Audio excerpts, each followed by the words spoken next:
All right, so we started out by looking at Highway 280, which has whispers of being taken out, and so we decided to turn those whispers into reality and totally take it out and kind of generate this whole greenway experience that goes around, and we are calling it the Green Donut. Green donut with blue sprinkles on it. And so in that greenway you have green space, you have, where is it? Where did the section go? Oh, section. Not that section. Oh, there. In that one. So you have room for transit, like an electric railway that could go around on what was that freeway. You have H2O containment. You can store water that gets off onto that freeway. And then we can keep a two-lane road structure that keeps around that entire route so you don't lose that roadway altogether, but you still cut off a significant number of lanes, which can utilize solar roadways to still generate solar power. And then bridging across the bay that we're creating, really the second bay, are different bridgeways that connect both the residential households that can be put along the outside and on the super levee that would be waterfront properties that could sell back and help return investment. But some of these bridgeways also connect to little islands that would be out in that bay that would also hold much smaller infrastructure, but then at the same time be connected through the water. You could connect by pretty much taking a boat from one side to the other. Yeah. So just to summarize, the idea, I think, there's a precedent set even by a local Potrero Hill resident, Art Agnos, who was the mayor, of taking out big freeways. And so there's talk about taking out the 280 all the way back to Mariposa, which is not that far actually. So why not just take it back to where you have industrial properties and have, for example, node change there that couples with the T-line and with a new gateway into the city, with using some of those large singly owned properties as large parking infrastructure, much like a lot of European cities that have these entry points now, and they've reclaimed their waterfronts.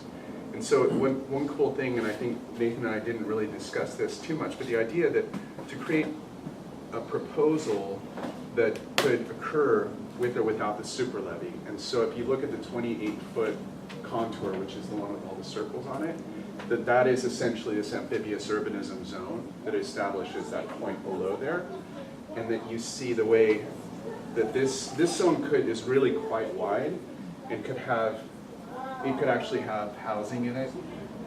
So to say the green represents all of any kind of like exterior program open space. Blue diagrammatically represents all of the green infrastructure strategies applied wherever they are fit. And all of the energy stuff, we'll say, is embedded in this thing. But the idea as well, Nathan felt it was really important that there's we didn't talk about density, but pretty mid-high density housing concentrated in a zone that kind of alternates with open space sneaking through. And the last thing is the donut loop, right? So there's a tramway that goes and connects everything so that there's all deliveries and all emergency connections occur within a consolidated infrastructure. I think that's pretty much it. There's a couple of, what's interesting is some of these, so this wouldn't be a canal going back in, but it would be a zone of, green infrastructure concentration, that would also occur here in section. And so you might in the island have, AA is through the levee, so you have alternating development on either side with centralized connections. On the islands you might have development and then a core, kind of a reverse donut. And then here you have Potrero Hill, so this section here. The idea of having all that green infrastructure functionality occurring along the base of it, and then a buffer zone with transit and then new development to support that as well. Great, thank you.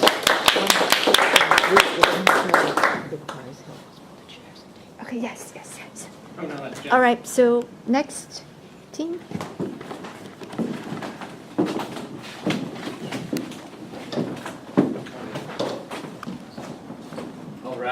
So we didn't really look at big picture stuff. We were focusing on the loop. So that's in the Northwest Potrero District. We were looking at intersections, how to make roads safer, taking away street lanes, adding parking, collecting rainwater, using surface soils, retention coming off of the surfaces, using the high school as a water square retention and detention area. And then we're focusing on pathways, bike trails, using property from the Cal Transit. Pretty much everything I'm gonna take and make another map with when I get back. Do you have anything else to add? No, that's pretty much, we talked a lot more about the high school today and what the options are. Could we possibly get rainwater catchment that we could use to help with the garden that the kid that we met yesterday from Ledge wants to take, be involved with? And just generally, looking at how the water falls both ways. 20th Street is the top, everything falls down. How do we capture it and reduce any flooding? Boom. Short and sweet. Yep. Great. So next team, last one.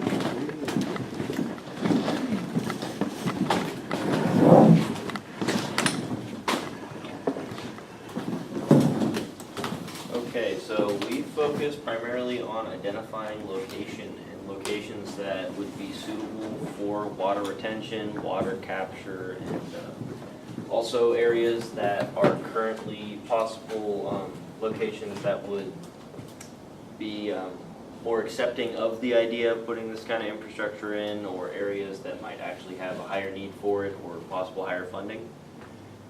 Also looking at these different sections of dog patch, which we were looking at primarily as the low-lying location that could potentially be affected by all of this flooding, stormwater runoff.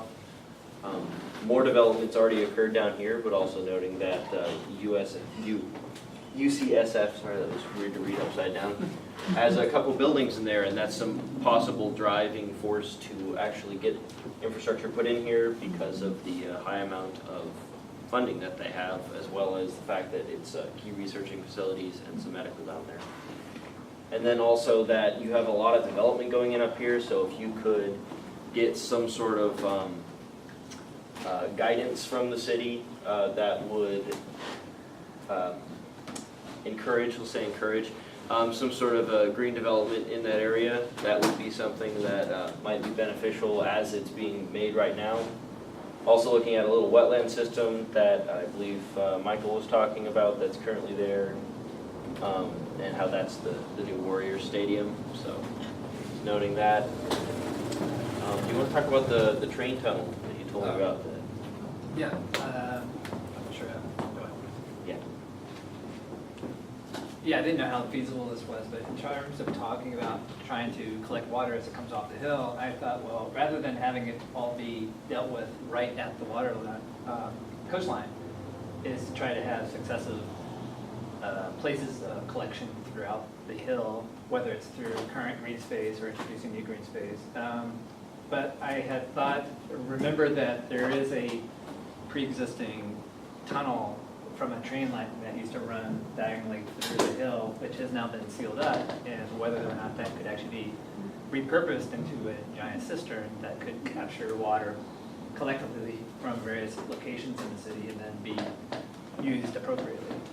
Yeah, and then also how that could possibly link to a parkway leading to this channel, or some sort of an informed park system that would then channel that water to the other discharge points.